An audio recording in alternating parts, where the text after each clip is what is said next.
හසු වන්නට පෙර නූතන වහල් වෙළඳාමට එරෙහිව හඬනකමු. සාමදාන සංවිධානය එනම් ගැටුම් සමුදකරණය සඳහා වූ අවිහිංසාවාදී ක්‍රම ප්‍රවර්ධන මධ්‍යස්ථානය ශ්‍රී ලංකාවේ ක්‍රියාත්මක වන ප්‍රධානතම සහ ප්‍රමුඛතම අවිහිංසාවාදී ජාතික පුහුණු මධ්‍යස්ථානයයි.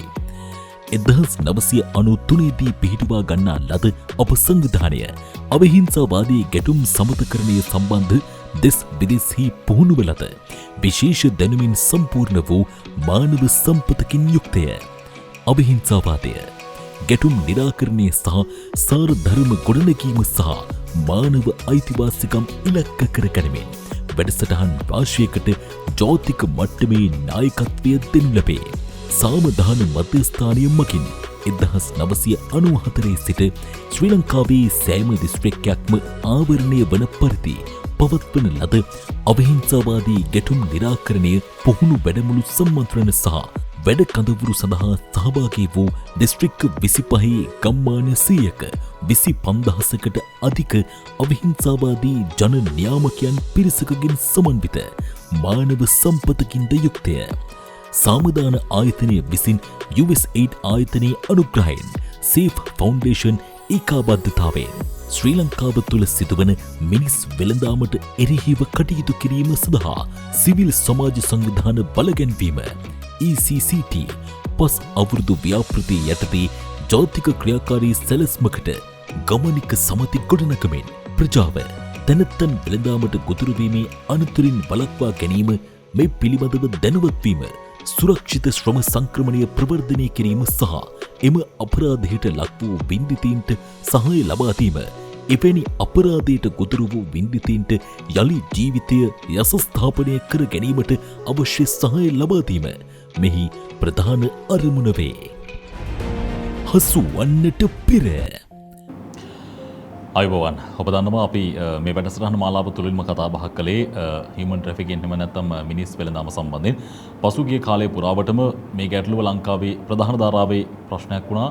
ඒ වගේම මේ ගැටලුවට මුහුණ දෙන ජනතාවට නිවැරදි හඬක් නගන්නට අවස්ථාවක් ලැබුණේ නැහැ. ඉතින් ඒ ගැටලුවත් එක්ක විශේෂයෙන්ම සාමදාන පදනම ප්‍රධානව අපි සූදානම් වුණා මේ කාරණාව සම්බන්ධයෙන් හඬක් නගන්න සහ ඒ හඬක් නොමැති මිනිසුන් වෙන කතා බහ කරන්න.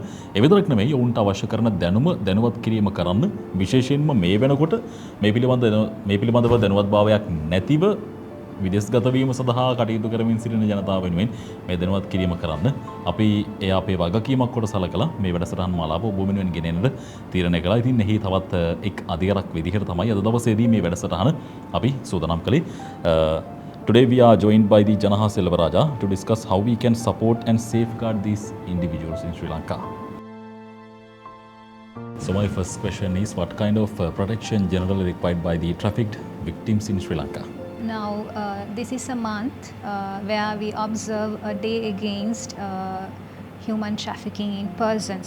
In a month, generally, we used to bring awareness among general public about human trafficking, but we miss a moment of bringing the knowledge on what kind of protection is there for the victims. So I think this knowledge of victim protection should be reached the general public, and this way we can bring trusting people to come forward to look for justice when there are human trafficking, generally in a domestic context or even across the borders. So now the question, what kind of protections are there for trafficked victims? It depends on the nature of the human trafficking. Now, through the context, we understand that generally human trafficking occurs within the domestic context and also across the border. And also it can be occurred on female, male, child victims. So it depends on what kind of person is trafficked or for what kind of purpose the trafficking had been occurred. Now, generally human trafficking happens for sexual exploitation, labor exploitation. So that also decides that what kind of protection is this particular victim requires at that particular point. Now, for example, people of facing sexual exploitation, they require much of a protection in terms of medical protection, psychological, psychosocial protection. All this should be provided to them to bring them to look into the society or to reintegrate them into the society. That's a very important segment. At the same time, if you see the victims, those who are trafficked across borders, there comes a different stage of protection that is offered to them throughout the judicial administrative process of that case. Now, if you remember, there was a case in 2023 in the beginning. There was this Sri Lankan young women and men. They were promised and trafficked to the Bangkok, Thailand, telling that they will be offered IT related jobs. But if you see them, they were trafficked to do IT scam related jobs there, and that was like a labor exploitation. So in such situation, what kind of human protection was required by them is that this pre-departure protection. Now, they needed financial security, a stay, shelter, food, reintegrating themselves with their families. So such protection should be given to them in such condition. There's this way that international law or our law in our country also established that the government also, with the assistance of the international organizations, together they will give that protection, and that is how Sri Lanka also managed to bring such victims from such places in that context with the help of IOM. So it depends with the nature what kind of victim protection they require. Maybe it could be, once they brought into our country, it can be a pre-trial, during the trial, post-trial. So all sort of a protection is should be given to them. It can be providing shelter, providing medical protection, psychological, psychosocial, until they reintegrate with their families. What kind of shelter facilities you are going to give to them? It's a temporary or permanent one. Now all that should be covered under this victim protection. So even though you say victim protection, it's a very large perspective that today it is developed in such way that you have to understand the victim, how that victim is coming to the legal context, looking for a remedy, whether he is labor exploited or sexually exploited, whether that is a child. In that case of child, you have to put a larger amount of protection. Now we know children of 18 years old, they need best interest should be given to them. That includes without interrupting their education. So this all included there. While telling this, I also wanted to stress this one point, that generally when we say victim protection, what is the victim is also very important. Now we tend to interpret that telling victim is a person suffering from that injury, that whatever the injury occurred to them, but that also extends their immediate family, people, those who are significant to them, those who are standing for the rights of them. So such people also comes under this victim protection. So the immediate person who is suffering the injury and also people close to them, all can be as a circle should be protected by the law, that is victim protection. Generally this kind of protection mechanisms are given to the traffic victims. So what is the legal protection that available for the traffic victims in Sri Lanka? Now Sri Lanka, as a country in world, it has these international legal obligations for all the international instruments on trafficking against persons.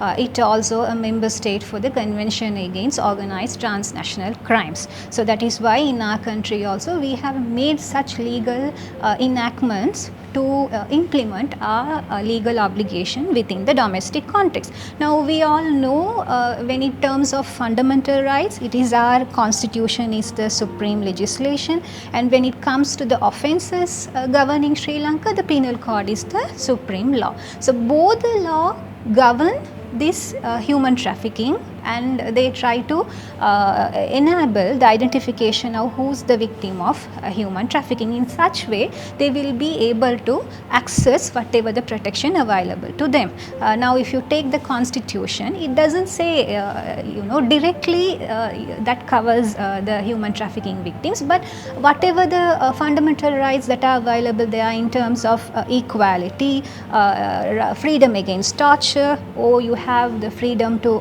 engage in occupation. So those all cover people to be free from human trafficking, sexually exploited or labor exploited. At the same time, when you see the penal code, the amendment brought in 2006 in terms of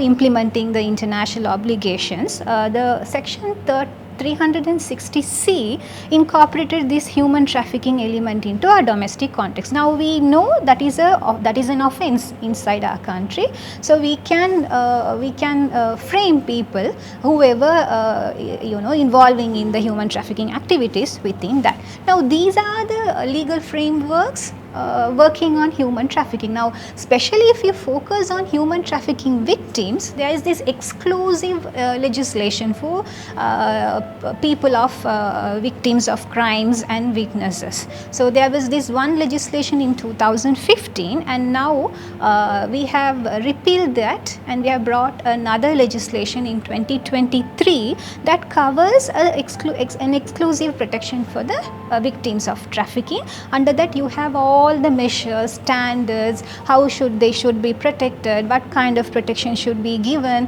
how general public can access to that, all those are covered under that. So in this way, the law covers the victim protection in our country. At the same time, I have to tell, now we know this, there are these government authorities, those are the stakeholders which will involve in protecting these human trafficking victims. So such authorities also, they have a particular standard that how they have to operate their functions in terms of victim protection. Now we have SOP, which is Standard of Procedures from 2014, that specifically tells that how these government authorities or stakeholders working on human trafficking should be worked in protecting the victims. So then let's take police, that is the immediate focal point in terms of protecting victims of trafficking. So they have a standard of procedures how they should access these victims in case of, it can be identification of victims or during the investigation. So such standard is there. So altogether now you can understand that we have a strengthened legal framework for the human trafficking in our country. And how progressive is the Victim Act of 2024 with regard to protecting trafficked victims? That's a good question, because now many are not aware that there is an exclusive legislation on victim protection in our country, and also they are not aware that the existing law is repealed, and now we have a new legislation which is also progressive enough to include all the international standards that our country need to be included in our domestic context. Now if you see the legislation, it gives particular rights to these victims, that what kind of protection should be given to them. Now we always see when a person involved in a trafficking and he comes as a trafficked victims, we don't give the presumption of innocence to them. We also see them as one of the perpetrator involved in that. So that part is missing, and this law tries to put the element of, you have to give the dignity, fairness to these people. You have to treat them as equal. So you have to keep the innocence of presumption of innocence in them. So in other way, they also give all sort of protection standards that I explained in the first question, that relocation it can be, or providing shelter facilities, or medical protection, psychological protection, psychosocial protection, or if they are across the borders, then how are we going to rescue and bring them to our country, and even within our country when the trial is charged, then during the trial what kind of protection you are going to give to them. when you give, there should be a victim centered approach, that they are within the trauma. So the trauma informed approach that says that you understand the victim, you try to give the protection to them. So that all included in this new legislation. At the same time, this legislation also gives a space for the victims to select what kind of protection they need. Sometimes victims are different, male, female, child, or coming across the borders or within our country itself. So they might need different type of protection.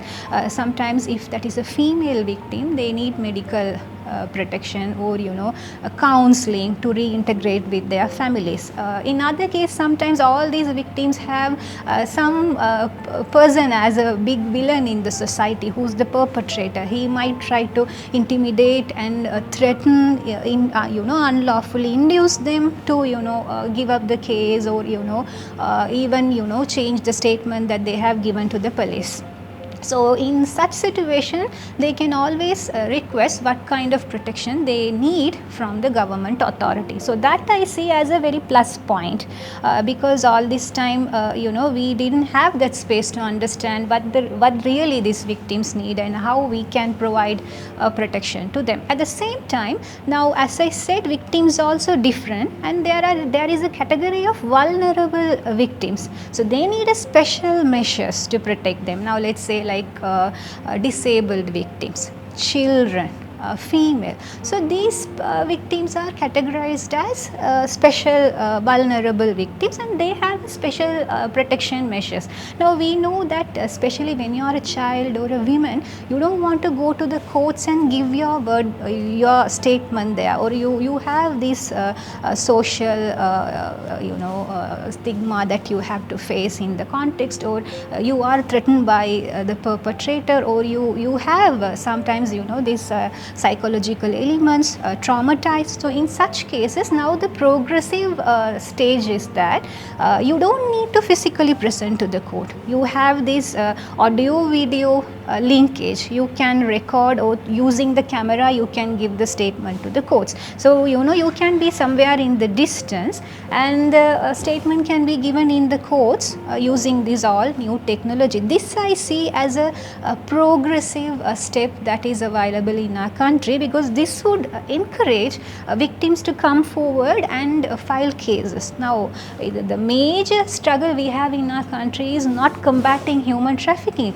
making the victims to trust the system, the judicial system, the police, and come forward and file the cases. So to do that, I think this kind of special measures are important. So I see this as a progressive step that we can see in our country. In addition to that, I also wanted to tell, now this legislation also has a scope to play in the society an authority for victim protection, and that authority has function to provide financial aid to the victim protection, and they have powers to do the investigation, inquiry of the victim's situation. So in order to enable that function, they also have a victim protection division, mostly police and all involved in that, in a special mission. So this is also one introduction to protect our victims in our country that I can point out. So now I want to tell, if you know people facing issues related to human trafficking, or people on a self-rescue mission, or they are having second thoughts of coming and getting legal remedy, then you don't need to hesitate yourself. Now the law is catered in a way that it is victim-centered, trauma-informed, and we have an authority, we have a division. So with all this, you can have a protection, and you can also win for your justice. So that is something I think I should use this opportunity to mark and convey to the general public. Do you think the protection that adequate by our government is enough to protect these victims in Sri Lanka? This question is the same. It goes with all the other question that comes around the perspective of legal administrative issues in our country. We have adequate laws to cover human trafficking or provide a special protection for this people suffered from human trafficking. So it is all there in black and white, but what missing is the implementation in real scenario, to what extent it is implemented and whether our victims are ready to come forward to look for legal redress are the question that we have to address in this context. Now the annual report published by US State Department on human trafficking, that is called TIP reports, the 2023 report has put Sri Lanka into tier 2. That means we have taken measures from our end, but we have not implemented them in a minimum standard. So that shows that we don't have enough number of cases filed in terms of human trafficking. That's a big obstacle. So if you see the number of cases that is reported as is 28. So that is not the real number that people are facing human trafficking in our country, within the country or across the border. So there is something big obstacle that our judicial system or the administrative system is facing together, is that providing the trusting victims to come forward and file the cases. Sometimes the case is filed, but still even they try to change the statement. So it is very difficult to put forward a case, especially the traffic victim cases, to the stage of courts. Sometimes perpetrators intimidate them, threaten them, influence them. So such situation also is there. So with this it's very difficult.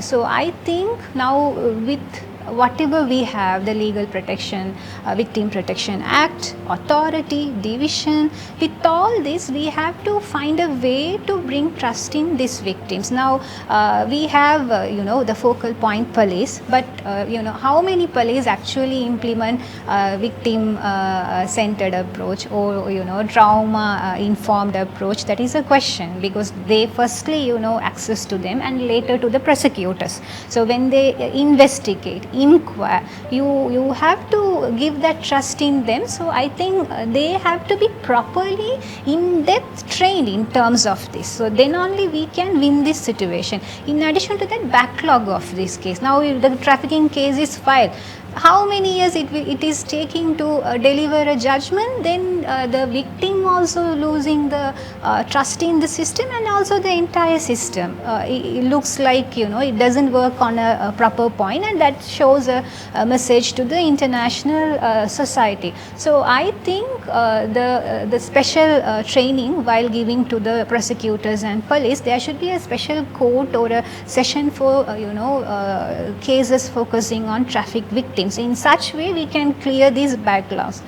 More than everything, I think the awareness among the people. Now tell the victims of human trafficking that the protection is there in our country, and that will protect you from your wrongdoers, perpetrators, in bringing or receiving your legal remedy. So that message should be reached to them. I think that is very important to them. On a day we observe this.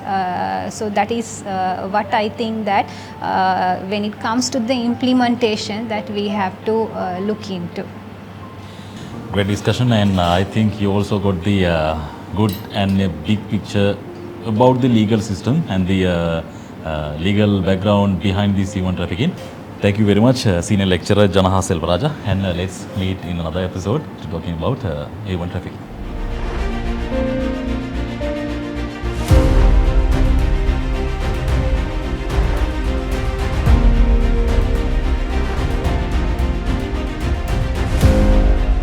හසු වන්නට පෙර නූතන වහල් වෙළඳාමට එරෙහිව හඬනකමු.